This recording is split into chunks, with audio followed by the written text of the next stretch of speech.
What's a rom-com without some slapstick comedy? Get down on your knees and tell me you love me. Hi, I'm LadyJenevia, and I make reviews, essays, analyses, and the occasional interview about entertainment fiction in the film and television medium. Today's video topic was voted on by my patrons. The one that they chose was red, white, and royal blue. Before we get into more of that, I will, as always, remind anyone tuning in for the first time that there is an ongoing strike for both SAG-AFTRA and WGA because corporations are refusing to pay them fair wages and agree to humane working terms and conditions. I will have donation links in the pinned comment if any of you have the means to support the workers that are currently on strike, and I will also link the Variety article in the description box that stated that critics and journalists are still allowed to cover entertainment fiction without it being a violation of these ongoing strikes. SAG-AFTRA has shared and endorsed that article, which is why I'm still making videos, but I always mention the strikes even if my regular viewers have heard me bring them up again and again. Using red, white, and royal blue as a reference point, this was a rom-com with a pre-existing fan base because of its source material, so this release was highly anticipated, and I know a lot of those fans were disappointed that the film's SAG-AFTRA talent wasn't able to do a full promotional tour, and the only interviews that ended up being published were the ones that had been conducted far in advance. I'm pre-recording videos right now to get ahead of things because I'm going to have a couple of weeks where I will not be able to work on videos, so this video is being published in mid-September, and I actually outlined and recorded this at the end of August. So admittedly, some of this information might be a bit out of date by the time this video goes live, but the AMPTP is the organization that functions as the entertainment industry's official collective bargaining representative. They have done so little to negotiate in good faith with the unions on strike, and the workers on strike have been able to very quickly debunk the hit pieces being published by the trades to try to turn the court of public opinion against striking workers, that now the Hollywood Reporter has published this new update that the AMPTP has hired the Levinson Group, a crisis PR firm, to try to do some damage control. So you have money to try to outsource fixing your reputation, but you won't agree to the extremely reasonable requests of these unions?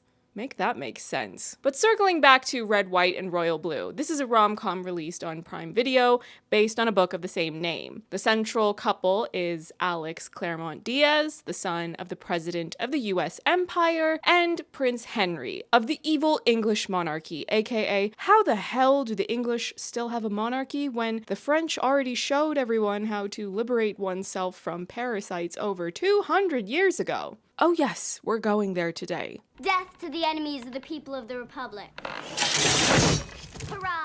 Justice is served. Red, White, and Royal Blue has opened to huge success, which is saying a lot when you take into consideration that the strikes were already happening. So, like I said before, the actors could not do any new promotion. All the interviews that were being released in the immediate lead up to the film's release were ones conducted much further back in time before the SAG strike had been greenlit. It's also a big deal for this film to be doing well because the rom-com kind of fell off for a while. I have a bit of a theory as to why that is, and I think I've finally started to put things together since it's a question I've been asking myself for a while, and I think the answer has started to crystallize in my brain. But if you want me to get deeper into that, you can let me know in the comments, and perhaps I will consider circling back to that in a future video. You can chalk the film's success up to any number of factors. It's definitely a combination of a few things. There was already a fan base for the book. There are a lot of people who want new rom-coms. There are a lot of people who want more stories that have queer main characters. But another important aspect of the Red, White, and Royal Blue success is simply the fact that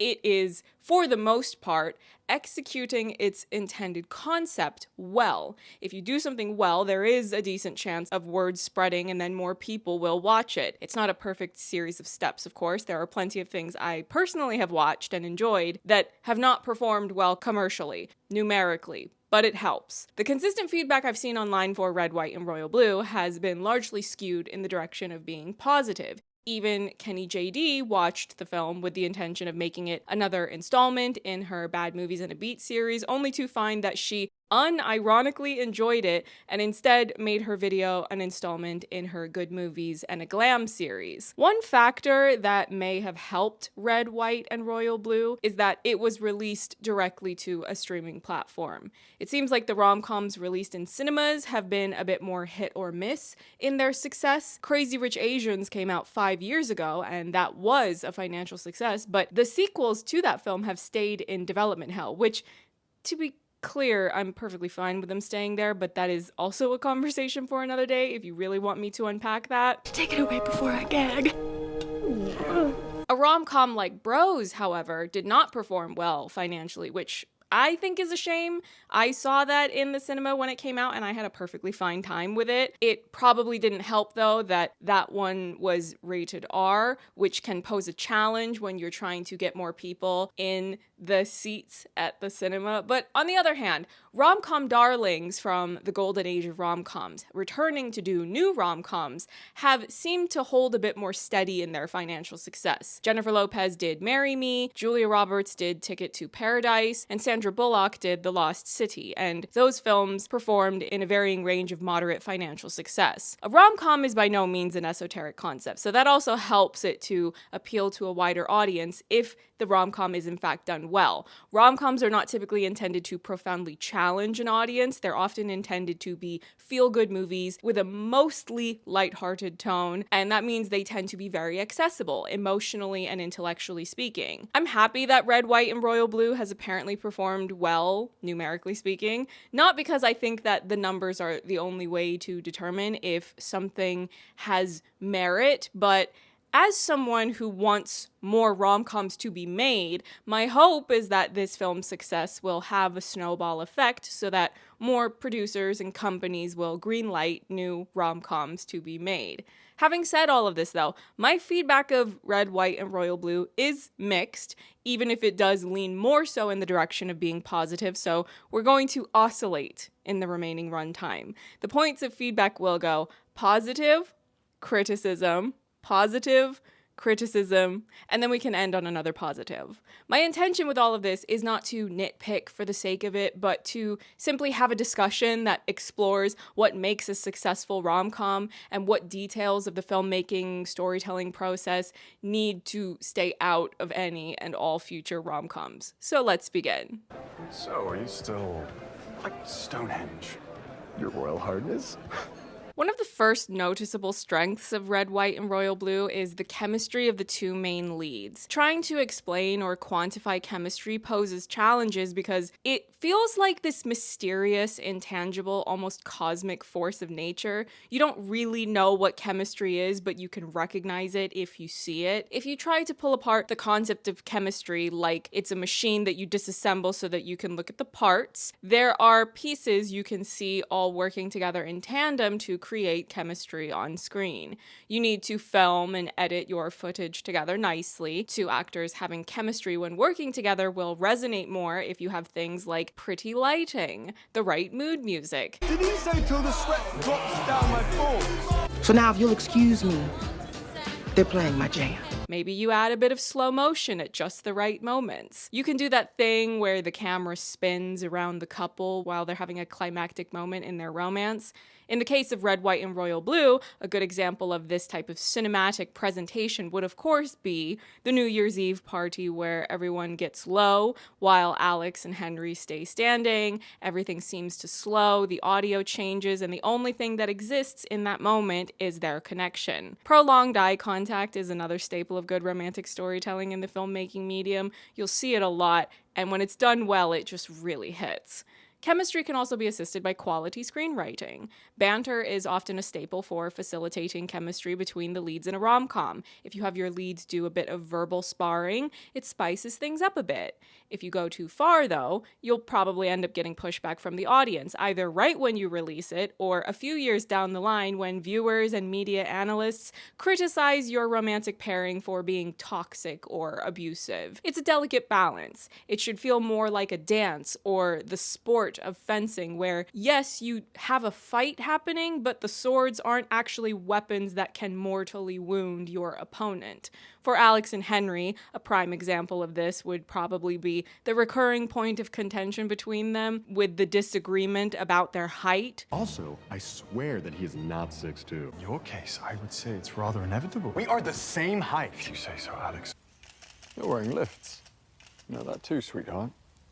It's a very silly, petty thing to argue about. No one is being profoundly harmed or emotionally traumatized by a bit of bickering between them over how tall they are when these two are more or less the same height as each other. The difference between them is minuscule. But also, chemistry in a rom-com is rooted in how two performers are able to work together to bring that romance to life and be convincing to the audience. I can't even go so far as to say that actors need to be able to get along off screen in order to create convincing romantic chemistry on screen, because Ryan Gosling and Rachel McAdams didn't get along at first when they were filming The Notebook. They would go on to date, but that happened later on. The same thing goes for Patrick Swayze and Jennifer Grey when filming Dirty Dancing. They did not get along at first. That sequence where Patrick is running his hand down her side, but Jennifer keeps laughing, that's real irritation on his face. He's not acting there. They just kept the footage in the final cut. He was annoyed because he felt like she was messing up the takes. I don't know for sure what level of relationship actors Taylor Zakhar Perez and Nicholas Galitzine have beyond what I've seen on screen. I don't know if these two are friends,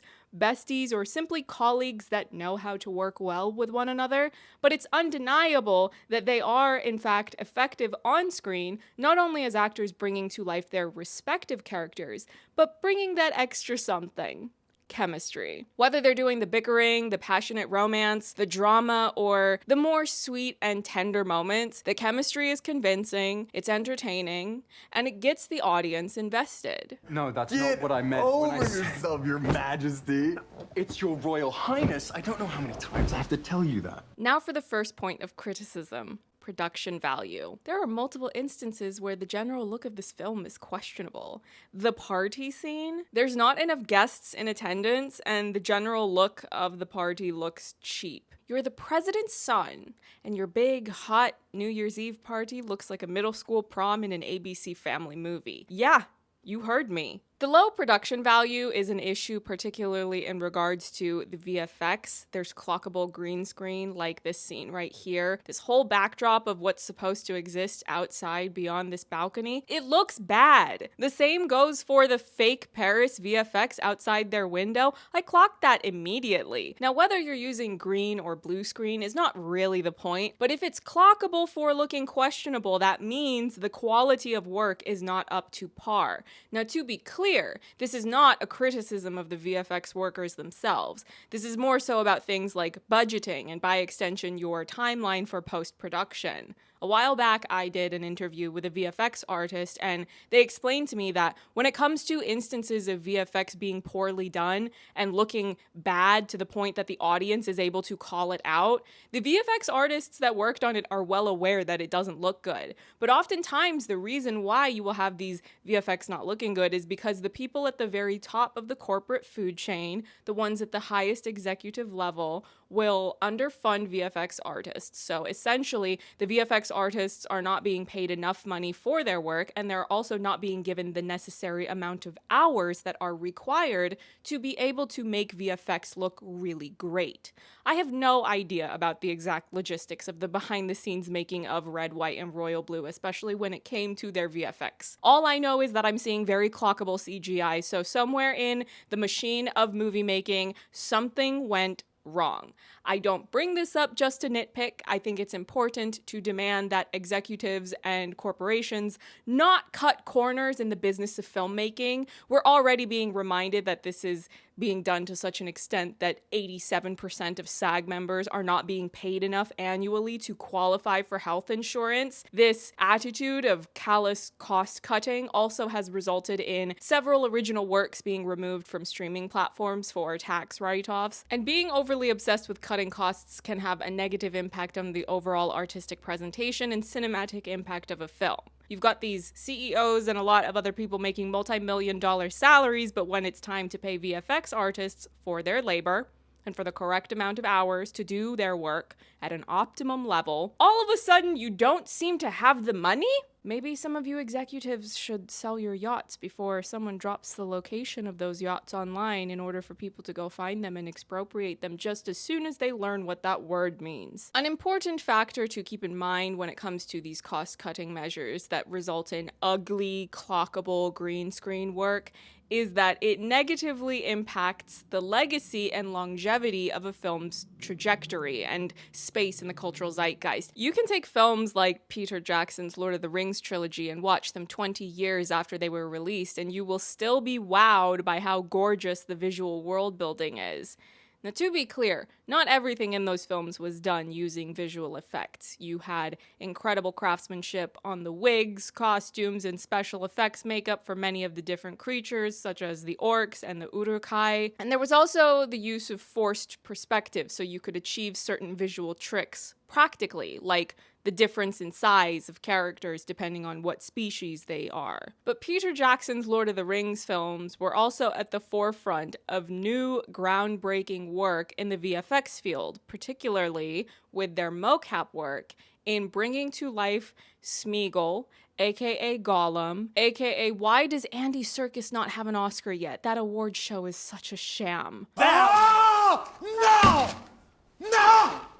Now, I understand that the Lord of the Rings films are in the fantasy genre, so there are things that are required visually from those films that a film like Red, White, and Royal Blue does not require, because it's more often than not supposed to resemble the world of the audience. However, given the advancements in technology and how much more frequently VFX are being used for large studio filmmaking, even in a rom-com set in the real world, I do think it's important for the audience to demand excellence.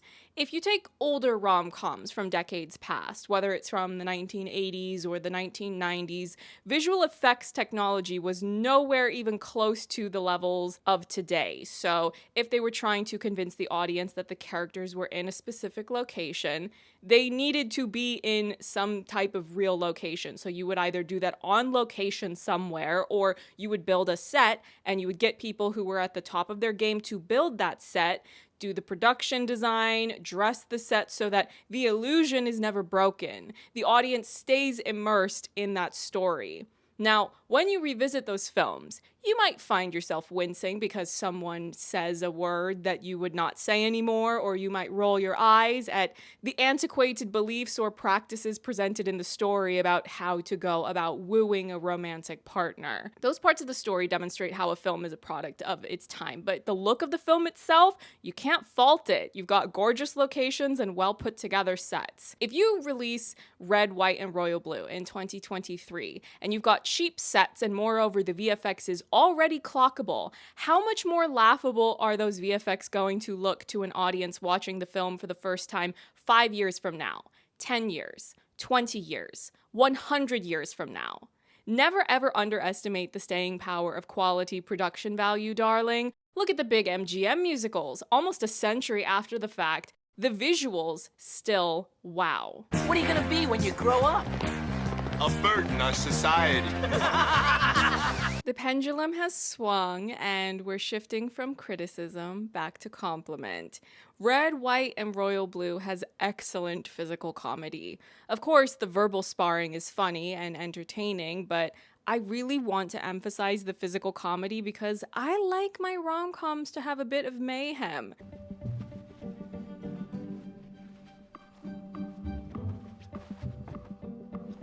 Physical comedy is often a great vehicle for that, and I also really love physical comedy because of how classic it is. You go back a century to the very beginning of the invention of film and the development of the movie-making model that would lay the foundation of cinema as we know it today. Initially, sound was not part of the equation. The word movie is largely regarded as a colloquial term that comes from the expression motion picture or moving pictures. So you had these pioneers of Hollywood, some of the first movie stars, particularly in the comedy genre.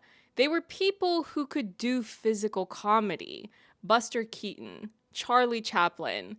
But even when silent pictures transitioned to talking pictures, you still had comedy teams like the Marx Brothers, the Three Stooges, Laurel and Hardy. They would use physical comedy really well. My favorite Marx Brother ever since I was a child has been Harpo. If you don't know the Marx Brothers, by the way, they all had different personas and recurring aspects to their characters. Harpo is a silent character. He never speaks his lines. He'll do a lot of physical comedy, he will honk horns, and he'll occasionally have a musical break in the movie to play a song on the harp.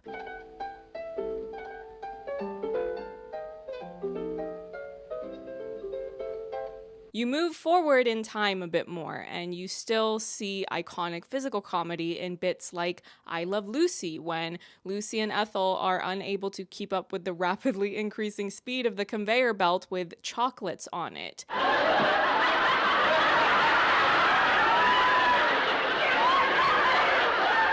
Nowadays, you can still see physical comedy here and there, but I often wonder if people are as cognizant of it as they used to be. But a bit of physical comedy here and there, it adds flavor to a movie. The cake crash is the first example that comes to mind for Red, White, and Royal Blue, but also the entire lead up to it, this building of tension. It's like how a stand-up comic might lay the groundwork that leads to a really big punchline. In this case, you start small by seeing how Alex has been drinking enough to be a bit more clumsy and loose-lipped than he usually is.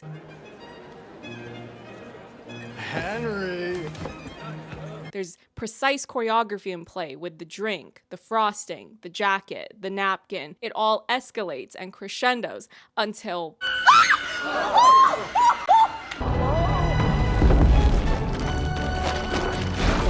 By the way, $75,000 for a cake? Not dollars, pounds.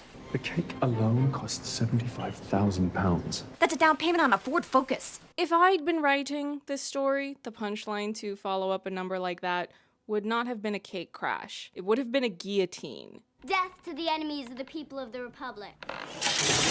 You also see an element of physical comedy in the whole sneaking around and trying not to get caught by Zara the morning after one of their rendezvous. I kind of wish they had drawn that sequence out a bit more and played it up for even more laughs, because the sneaking around thing, that's a pillar of physical comedy on film. Are you kidding me? The mirror scene in Duck Soup by the Marx Brothers, need I say more? That's not my favorite Marx Brothers film, by the way, but there's no denying the cultural pervasiveness of that particular bit.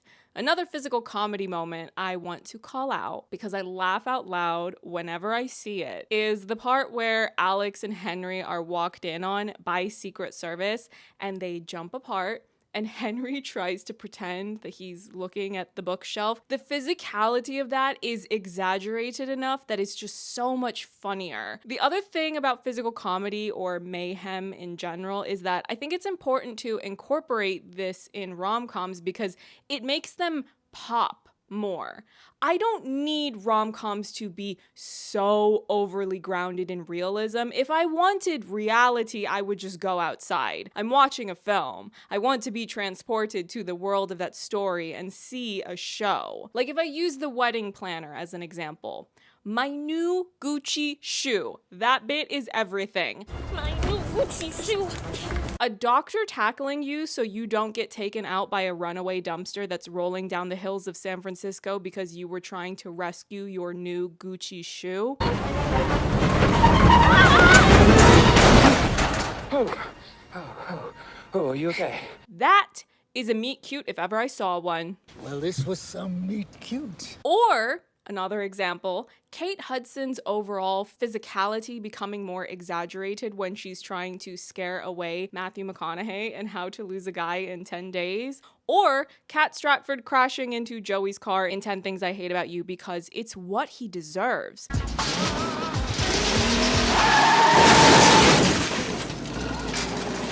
Or Vinnie Jones yanking a football player in She's the Man just because.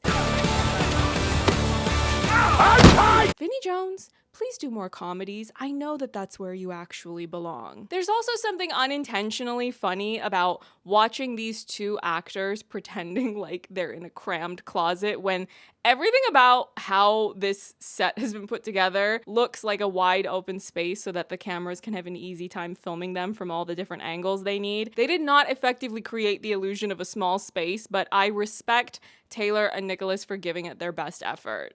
When the revolution happens, it will be because of this wedding. Okay, now this is the big point of criticism, the one that was my largest point of reservation when I was made aware of this project existing.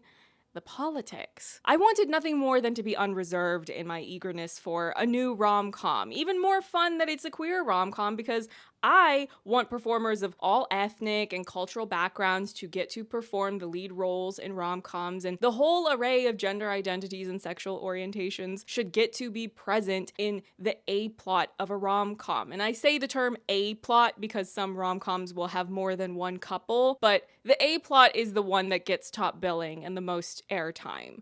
But specifically, knowing that the main characters of this story were going to be the son of the president of the US and a prince as part of the English monarchy, that made me want to just... Flames on the side of my face. If I were to try to unpack centuries of English colonialism, invasion, and aggression against indigenous people, against Africans, against Indians, against Iranians, yeah, I know what Operation Boot is. We would be here all day. The same goes for if I were to try to list out all of the horrific things the US government has done against Yugoslavia, Korea, Vietnam, the Marshall Islands, Libya, actually just the entire continent of Africa and the Middle East, the entirety of Latin America and the Caribbean, the ongoing occupations of Hawaii, Puerto Rico, Guam, Guantanamo, and lest we forget, I'm Japanese. Too many war crimes and not enough time to list all of them. So what does this have to do with red, white, and royal blue? Well, to keep things in the realm of entertainment media, to make my point a bit more palatable, allow me to direct you to another Prime Video release, a television series called I'm a Virgo by the iconic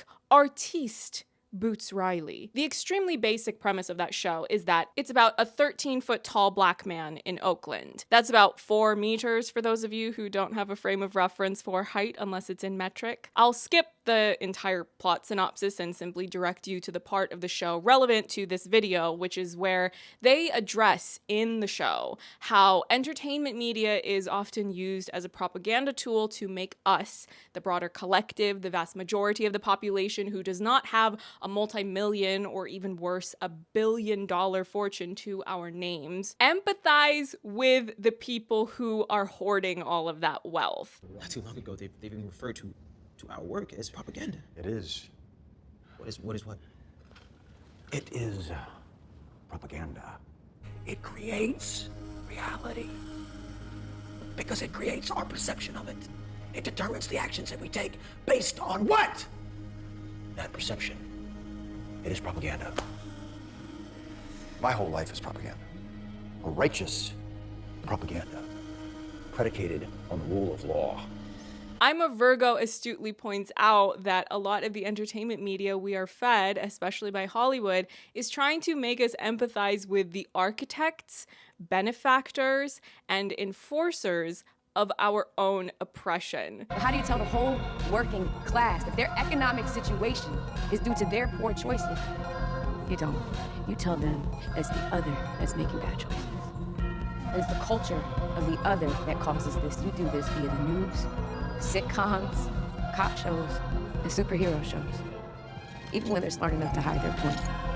This causes part of the working class, even the so-called others, to identify with the ruling class. There's something deeply insidious, conceptually, existentially, about trying to make young, impressionable viewers, members of the broader queer community, no matter which letter of the acronym you identify with, romanticize mascots for institutions that are deeply harmful to marginalized communities. How long did the US take to legalize gay marriage. How much fascism are they currently enabling against the broader LGBT plus community right now as I record this video? If you wanted to have a story where there was some sort of forbidden queer love component exacerbated by the main characters being people in the public eye, why didn't you just do this love story with these same actors and all their magical chemistry and make their characters movie stars or pop stars? How many actors in Hollywood have stayed closeted for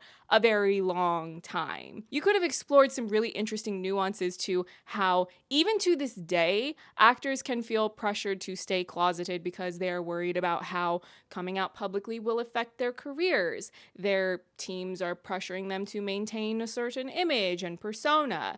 They don't feel secure about whether or not the larger audience will still accept them if they know who they really are. There's a long history you could dig into of closeted Hollywood actors from very far back in history. Tab Hunter, Rock Hudson. Oh my gosh, do not get me started on Rock Hudson.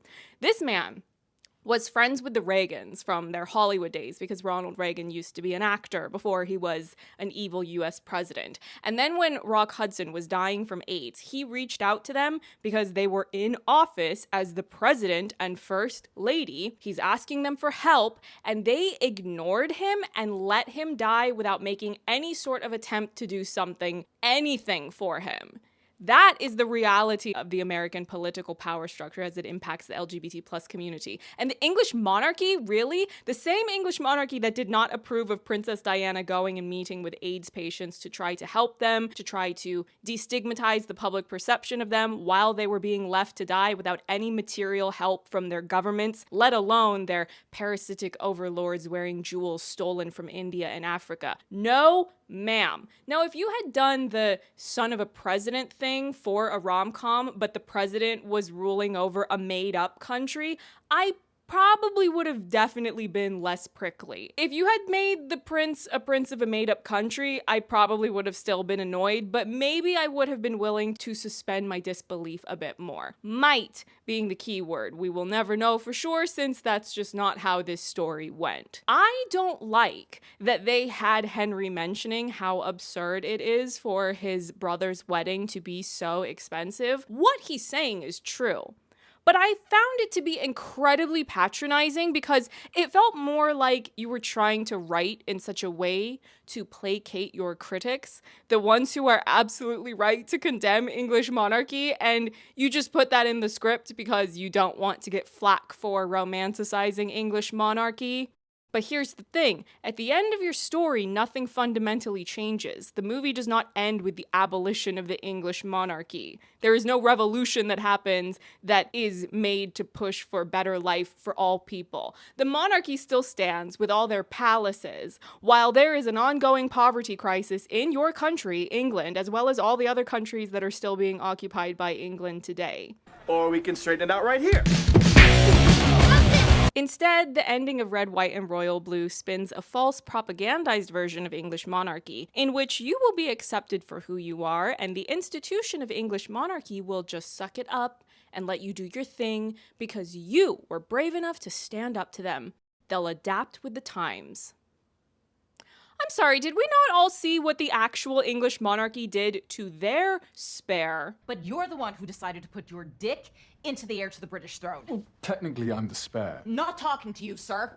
When he dared to fall in love with a biracial black woman, they couldn't stand by their spare and rescinded funding for his security for his family, but they had all the money to spend on Andrew's lawyers. Oh, wait a minute, not me saying the A word. And the idea that all Alex had to do was a few weeks or months of grassroots campaigning to flip one state so that a Democrat could get reelected, acting as if that will fundamentally change things for the better, is absurd. To the point of being insulting. Do any of you know who Stacey Abrams is? She was all over YouTube with those financial ads. She got all this press for helping to flip Georgia blue, and then what happened? She was all in favor of giving police more funding. The current mayor of Los Angeles, her name is actually Karen. I didn't even need to write a punchline for this. Her name is Karen. There was so much effort to get her elected, despite the fact that rich celebrities were endorsing her opponent, a Republican candidate named Rick Caruso. Russo, who is a billionaire. And you know what Karen is up to now that she's elected? She wants to increase funding for the police. So how many times does this cycle need to repeat itself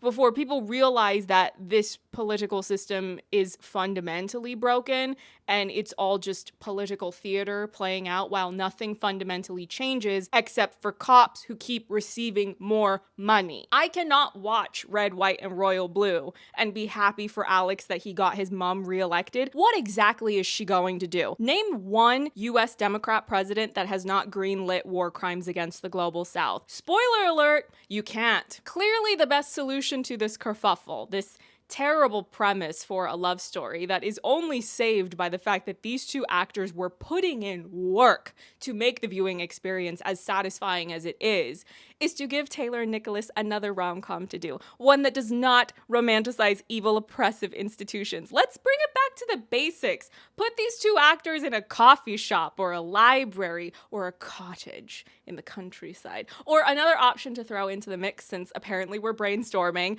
one of them should have a dog and the other one should have a cat, and then they can bicker over whether or not cats or dogs are better, and I will of course be siding with whichever of them says cats. But plot twist, their cat and dog end up getting along with each other before their owners do, and then they both realize that they love all animals and they love each other.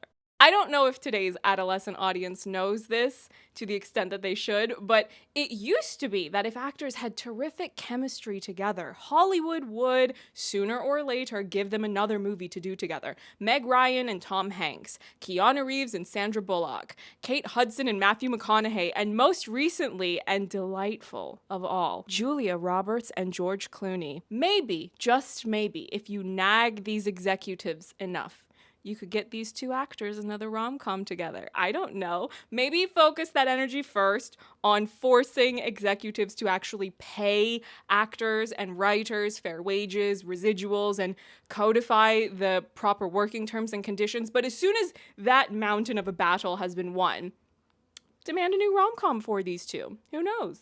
Try it. See what happens. So if you want me to go, you have to tell me to leave. Please. Don't make me.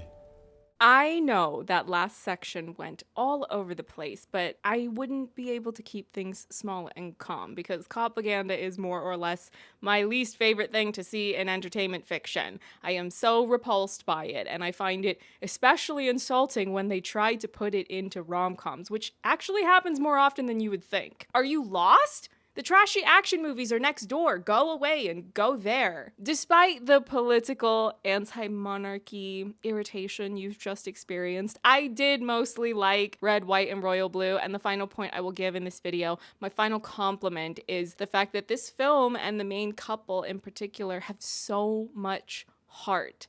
More specifically, this rom-com does something well that I often find in other films that I would classify as being some of my favorite rom-coms or comedies in general. They deliver an effective emotional needle drop in the third act when Alex starts to realize that his feelings for Henry are deepening. He wants to confess his love, so they design this scene in such a way that you're maintaining the energy and connection of this moment between these two people, in particular using a prolonged shot of Henry in the foreground without any cuts to different camera angles. It's such a good choice. I think that for the most part, rom-coms should be fun and joyful.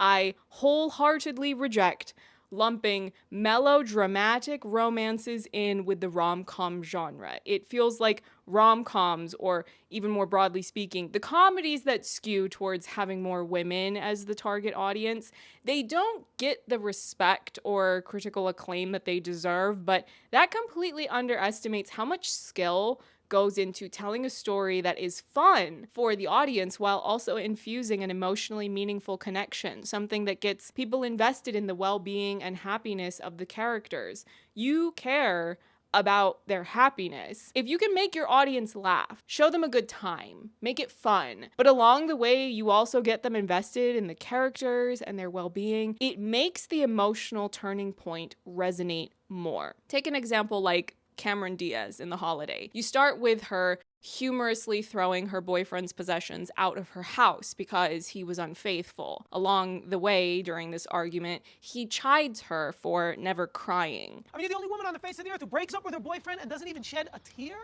I mean, that's gotta mean something, right? Why does it bug you so much that I can't cry? In that moment, you think he's just being gross and demanding some sort of performative emotional outburst to prove that she's capable of feelings, and maybe you're wondering if that's just a sexist attitude he has. But anyway, she swaps houses with my girl, Ronal. Kate Winslet. And embarks on a fun fling with early 2000s Jude Law. And before you know it, you reach the emotional turning point, and she finally cries for the first time in decades because of how powerful her feelings have become for the man that she's unexpectedly fallen in love with. And it works! It's a highly effective arc.